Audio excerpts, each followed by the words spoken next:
فبأي آلاء ربكما تكذبان.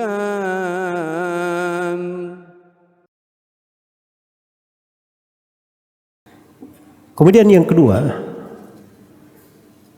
terkait dengan hukum mempelajari sirah Nabi sallallahu alaihi wasallam. Apa hukumnya? Hukumnya terbagi dua.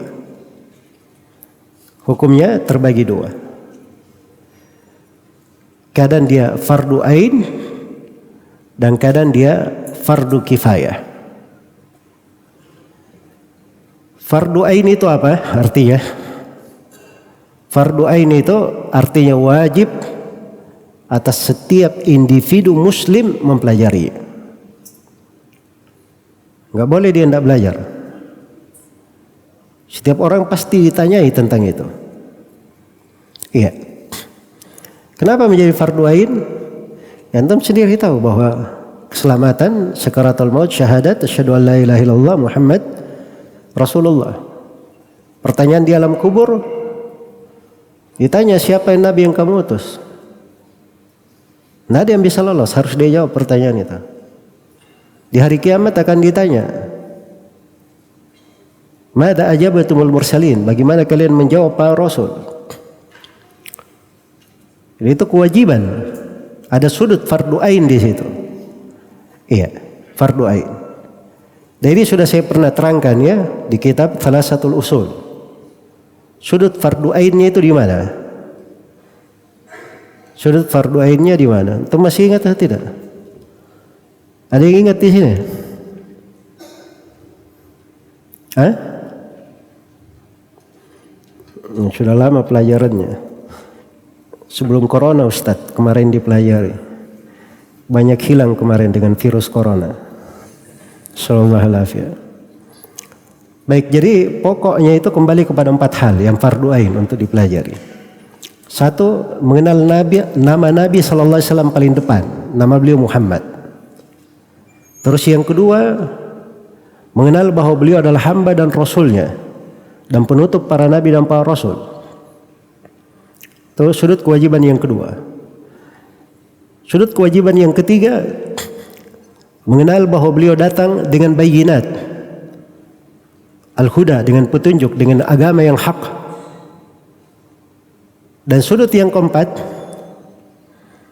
iya, adalah kita mengenal Nabi Sallallahu Alaihi Wasallam dengan hal yang, bahwa hal yang menjelaskan benarnya beliau dan kebenaran Rasulnya itu adalah Al-Quranul Karim.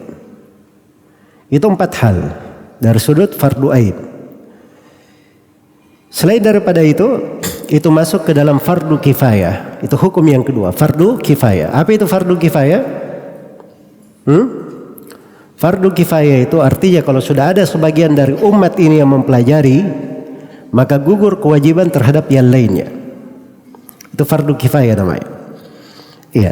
Tapi dia tetap masuk di dalam pembahasan ilmu. Sangat dianjurkan untuk mempelajarinya. Sangat dianjurkan untuk mempelajari. Iya. Baik. Tapi di masa sekarang ini subhanallah ya, pembahasan tentang sirah itu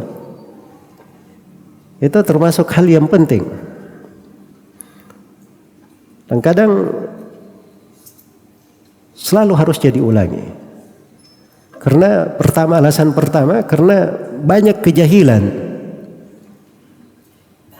Banyak kejahilan di tengah umat terhadap sirah Rasulullah sallallahu alaihi wasallam. Karena kurang diingatkan. Iya. Kemudian yang kedua, banyaknya kaum munafikin dan orang-orang kafir yang menebarkan isu-isu buruk terkait dengan Rasulullah sallallahu alaihi wasallam dan agama Rasulullah sallallahu alaihi wasallam. Maka mengkaji dari sirah beliau itu termasuk hal yang sangat penting dan harusnya banyak diulangi ya di masa ini. Baik, jadi ini makna siratul Rasul. Saya sudah kasih 3 pembahasan di sini tentang kata sirah. Pembahasan yang pertama tadi saya terangkan tentang definisi sirah secara bahasa dan secara istilah. Pembahasan yang kedua, saya sudah berikan ke antum bagaimana kedudukan ilmu sirah di tengah para as-salaf. Mereka mempelajarinya seperti mempelajari Al-Quran, menganggapnya sebagai ilmu akhirat, ilmu dunia dan akhirat. Dan yang ketiga, saya sudah terangkan hukum mempelajari sirah. Hukumnya tadi ada berapa? Ada dua, ada fardu ain dan ada fardu kifayah. Antum sudah tahu fardu ainnya pada 4 hal. Selain daripada itu disebut dengan nama fardu kifayah. Baik, pembahasan yang kedua tersusun dalam bentuk mandhumah, karena penulis di sini berkata mandhumatan. Jadi nazam. Nazam itu artinya syair. Orang Arab itu pembicaraannya cuma 2. Kalau bukan syair, maka nithir namanya. Ada syair dan ada nithir. Syair itu pembicaraan yang tersusun. Ada timbangannya. Ada timbangannya. Dia kurang 1 huruf, lebih 1 huruf, itu merusak timbangan namanya. Dan orang Arab tidak bisa mengucapkan itu di syair. Ya, kalau mereka bersyair itu timbangannya pas. Dia kurang 1 huruf, itu dianggap orang yang lemah berbahasa. Kalau dia bisa mengucapkannya. Kalau orang Arab yang fasih, dia kurang 1 huruf, dia tidak sanggup mengucapkan. Orang Arab yang fasih. Jelas ya? Baik, jadi itu timbangan syair namanya. Itu namanya syair. Selain daripada syair, itulah pembicaraan biasa. Pembicaraan biasa. Jelas ya? Pembicaraan biasa. Iya. Jadi itu 2 pembicaranya orang Arab. Nah, ini pembicaraan yang ada di dalam buku ini sifatnya adalah mandhumah. Mandhumah. Disebut oleh penulis dengan bahasa apa tadi? Al-Arjuzah. Dengan bahasa apa? Al-Arjuzah. Apa tadi Al-Arjuzah itu? Sudah lupa? Al-Arjuzah tadi apa? Dari Bahru Ar-Rajaz. Apa kata kuncinya Bahrul Rajaz? Fi abhuril arjazi bahrun yashulu mustaf'ilun mustaf'ilun mustaf'ilun. Saya bilang tadi mustaf'ilun bisa berubah menjadi 5 kata. Apa itu? Mafa'ilun 1, maf'ulun 2, fa'ulun 3, fa'ilatun 4, terus fa'ilatun yang ke-5. Itu ada di rangkaian penulis ya. Coba antum lihat di sini. Wa ba'du haka. Ini wa ba'duha itu mafa'ilun namanya. Haka siratar itu haka sirata itu juga mafa'ilun. Rasuli itu fa'ulun. Jadi wa ba'duha kasiratar rasul itu mafa'ilun mafa'ilun fa'ulun. Mandhumatan ini mustaf'ilun. Mujazatal ini yang saya bilang tadi fa'ilun atau fa'ilatun. Jelas ya? Fa'ilatun. Mujazatal fusuli ini fa'ulun. Begitu cara mengukur timbangannya. Baik, kalau antum tahu timbangan, banyak hafal syair-syair, nanti bisa buat syair sendiri, bisa merangkai. Jelas ya? Bisa merangkai. Tapi itu ada ketentuan lainnya selain daripada itu. Belajar bahasa Arab dulu yang benar. Terus yang kedua banyak menghafal kosakata. Kemudian yang ketiga dia belajar ilmu balaghah supaya tahu tata cara bahasa Arab. Iya, dan bagaimana kehidupannya orang Arab sehingga dia bisa dalami. Nah, itu ada beberapa ketentuannya kalau mau bikin syair. Ada yang menyebutkan sampai lebih 20 ketentuan kalau mau menjadi seorang penyair. Tapi bisa kalau antum banyak menghafal bisa. Ya saya bilang bisa ya. Tapi bagaimana bisanya ya tergantung antumnya kayak gimana. Kalau belajarnya bagus, insya Allah bagus juga nanti bisanya. Berikutnya, yang ketiga berisi pada pasal-pasal yang ringkas. Mujazatal fusuli. Jadi ini pembahasan ada fusulnya. Maksudnya di sini fusul jamak dari fasal. Fasal itu masail yang dimaklumi dalam satu bab.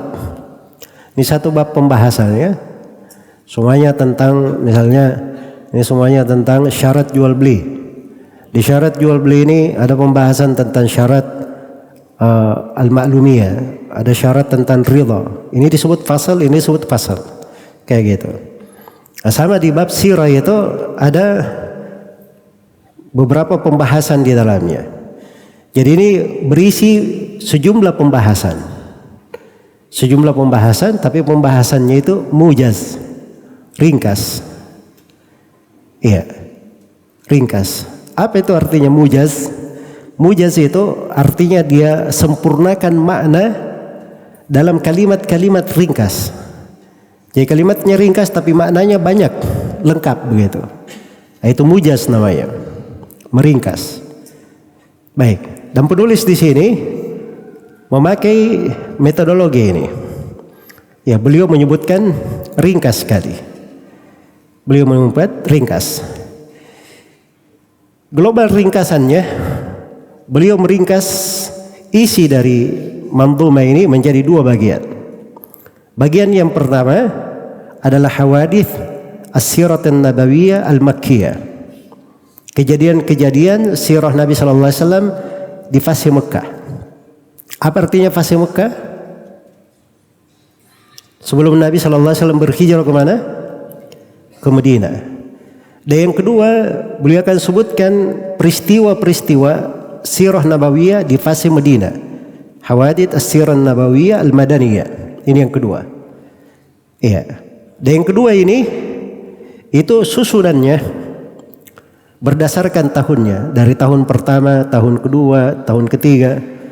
Itu akan tampak nanti di bait-bait terakhir di manzumah ini. Peristiwa-peristiwa yang terjadi berdasarkan tahun kejadiannya. Baik. Dan di sini penulis rahimahullahu taala, ya, setelah itu beliau mulai masuk dan menyebutkan kejadian-kejadian. Nah, ini ada jumlahnya ada 11 kejadian dari peristiwa sebelum Nabi sallallahu alaihi wasallam hijrah ke Madinah. Ada 11 kejadian. Ini rinciannya insyaallah taala kita akan sambung nanti di pertemuan sesi berikutnya. Ya wallahu taala alam. Baik.